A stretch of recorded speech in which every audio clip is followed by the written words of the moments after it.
Seja bem-vindo a mais um vídeo do canal Ponto de Acumulação. Este é o terceiro vídeo da nossa sexta aula do curso de Python com xadrez. Nessa sexta aula, nós estamos vendo a questão das iterações, como iterar, ou seja, percorrer os elementos de uma coleção que seja iterável. E o que é um iterável? É justamente um objeto em Python para o qual você pode fazer essa estrutura de for. For, elemento e iterável, você consegue fazer essa interação. E nesse terceiro vídeo nós vamos conhecer um outro tipo de iterável, que é justamente o range. A gente vai ver que o range é uma maneira rápida e simples de você gerar números. Mas antes de entrar no assunto em si, vamos tentar motivar com um exemplo. Então, considere aqui o seguinte desafio. O nosso objetivo é exibir uma lista de todos os números entre 1 e 10 que sejam divisíveis por um certo outro número que vai ser um input do usuário.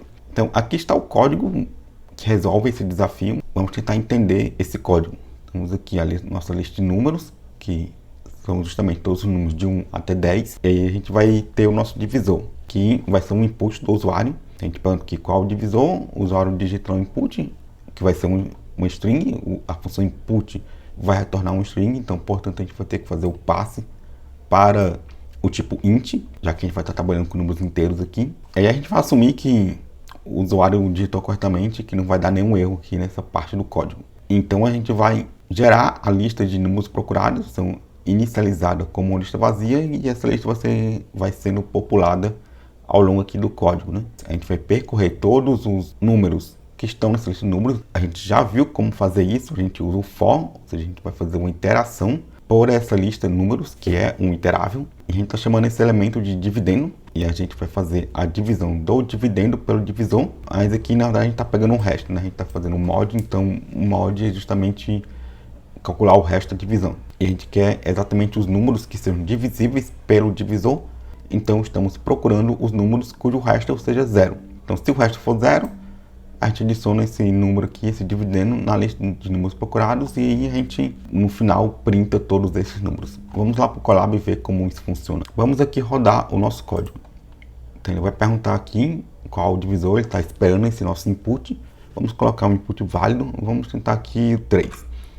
Então, o que a gente espera aqui é que exiba a lista de números procurados, que são justamente os números que vão ser divisíveis por 3, ou seja, o 3, o 6 e o 9 nesse caso aqui, né? Então vamos aqui, justamente 3, 6 e 9 foi o resultado que foi exibido.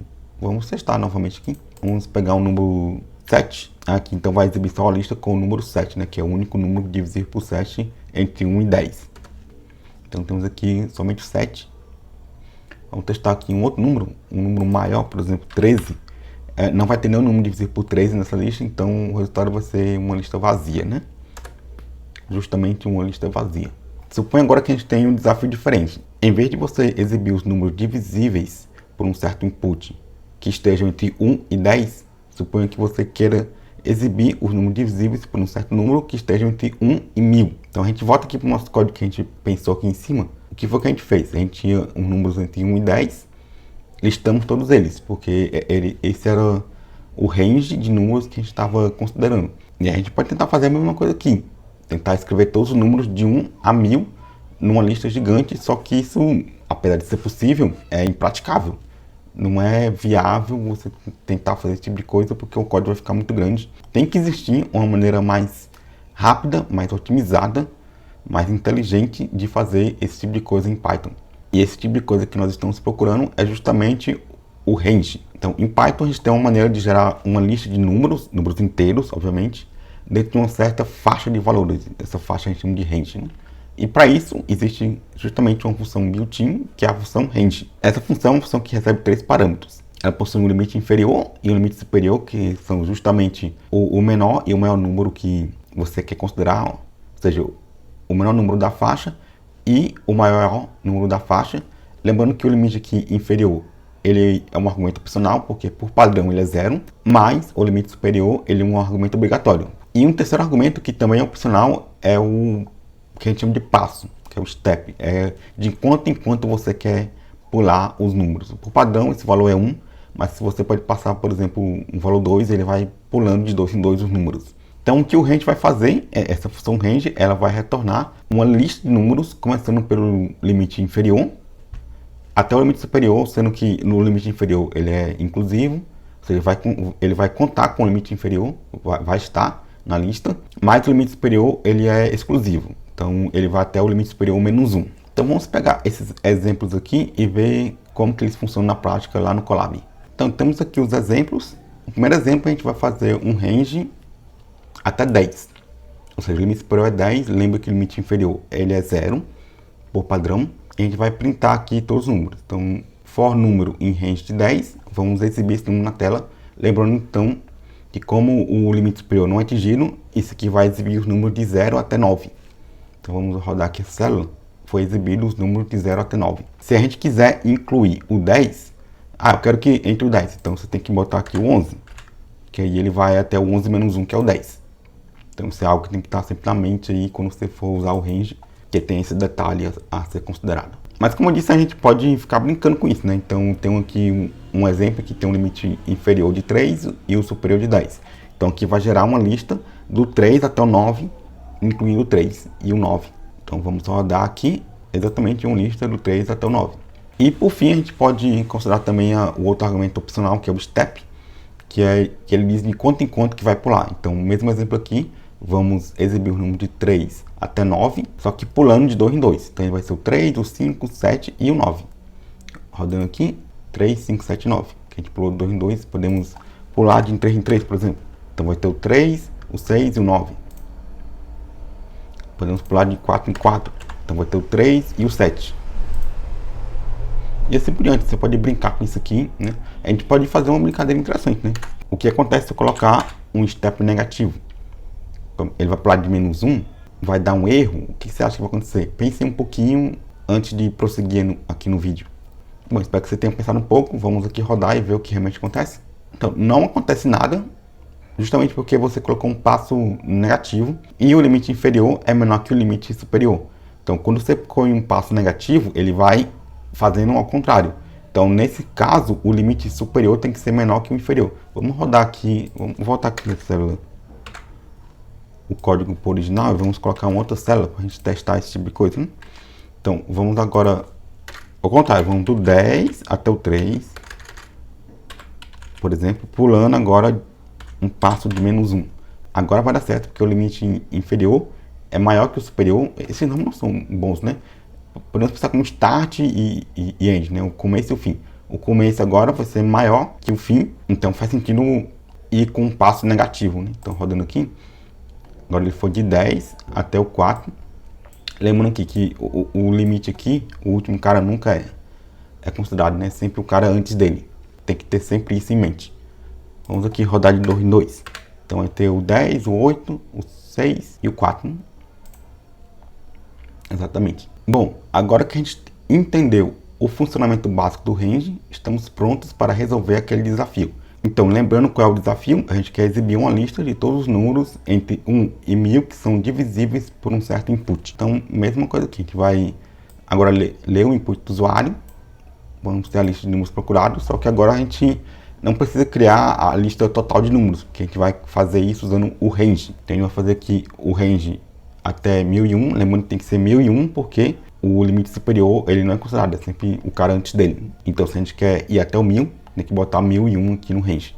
Lembra que em programação a contagem começa do zero. Então, quando você faz um range até n, tem exatamente n caras nesse range se você faz o passo de 1 em 1. Então, o código basicamente o mesmo. A diferença é que a gente agora não está fazendo o for por uma lista previamente escrita. A gente está fazendo um for por um range. Esse dividendo aqui vai ser exatamente todos os números de 0 até 1000. E se não quiser considerar o zero, então coloca aqui o start como sendo 1, se você quiser. Podemos até fazer isso, né? Já que no exemplo anterior a gente começou do 1, né? Então é interessante aqui também começar do 1 nesse exemplo mais elaborado, né? Mas, enfim. Então, o dividendo aqui vai iterar por esse range, ou seja, vai assumir todos os valores entre 1 e 1000, e aí vai ser testado aqui nesse código, né? Vamos calcular o resto, a divisão pelo divisor. Se o resto for zero, o dividendo aqui é adicionado nessa lista e, por fim, nós printamos a lista dos números encontrados. Bora lá para o Colab ver isso funcionando na prática. Então, antes de rodar o código lá, vamos só rever aqui o código que a gente viu instantes atrás, porque eu percebi que houve uma confusão aqui no OBS, eu esqueci de mudar a tela correta e deve ter ficado cortado aqui os códigos quando eu estava no Colab instantes atrás. Então aqui a gente está printando todos os números num range de 10, ou seja, vai de 0 a 9, então rodando aqui, temos caras de 0 a 9. Aqui é quando a gente considera o limite inferior e superior, ou seja, vai printar todos os caras de 3 até o 9. Eu não sei nem porque eu estou rodando de novo, porque já tem aqui a resposta.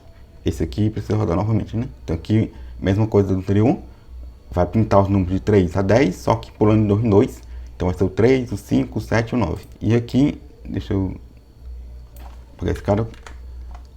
Esse aqui agora é a mesma coisa, só que ao contrário, né? Indo do 10 até o 3, pulando de 2 em 2. Então só rodei novamente aqui para que vocês possam ver o código inteiro, porque ficou cortado aqui e eu tô com preguiça de regravar essa parte novamente. O exemplo legal mesmo é esse aqui, e a gente está na tela correta.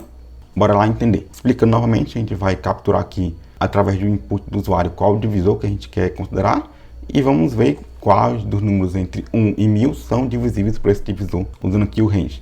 Então, bora colocar um número bem grande aqui, né? Tipo 37. Vamos ver quais são todos os divisores do 37 entre 1 e 1000.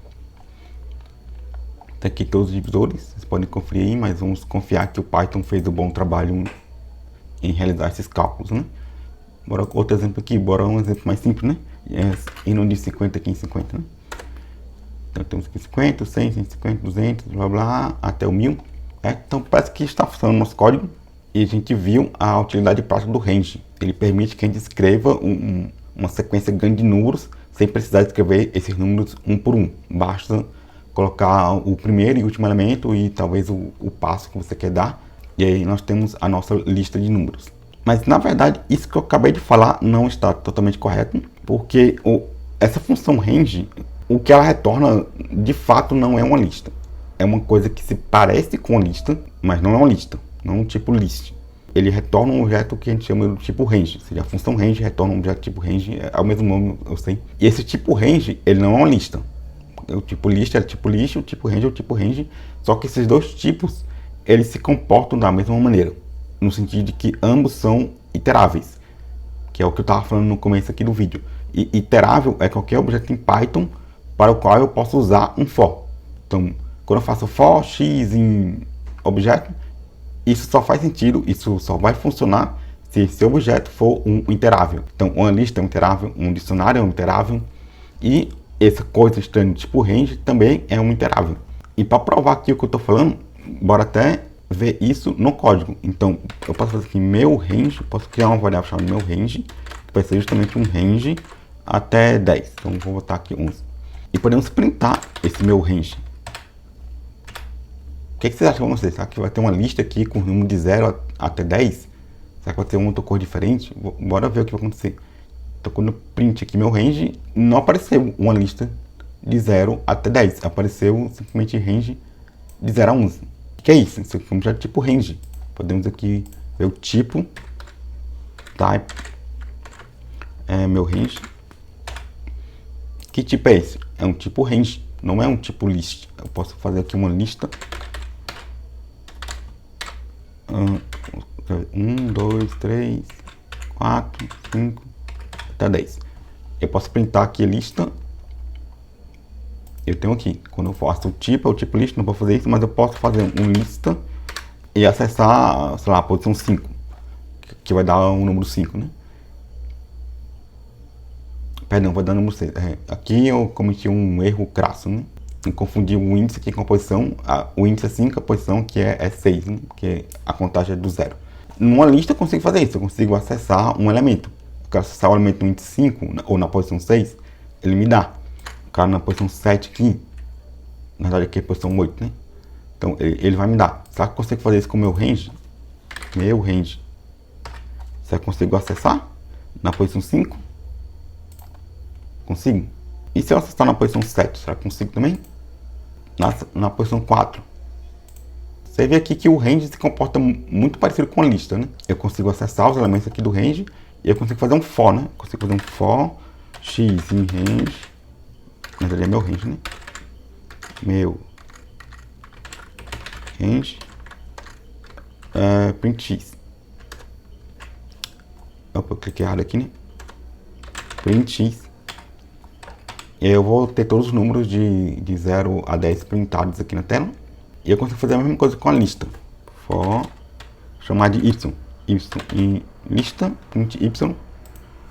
E eu consigo printar aqui esses caras. Então é justamente isso. O range, um objeto tipo range e um objeto tipo lista, eles são iteráveis. O que significa que eu consigo fazer um for por ambos os objetos. E também são indexáveis, né? Eu consigo acessar os elementos através de índices. Então, tanto lista quanto range são indexáveis. Então, são iteráveis e são indexáveis.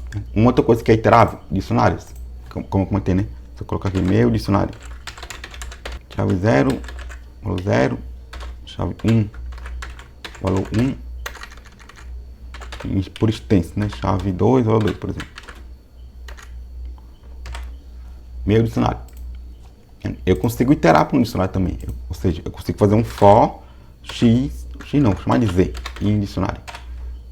E aí que vocês acham que vai printar aqui? O que vocês acham que o z vai ser em cada iteração? Pause o vídeo e pense um pouquinho, depois volte para saber se você acertou.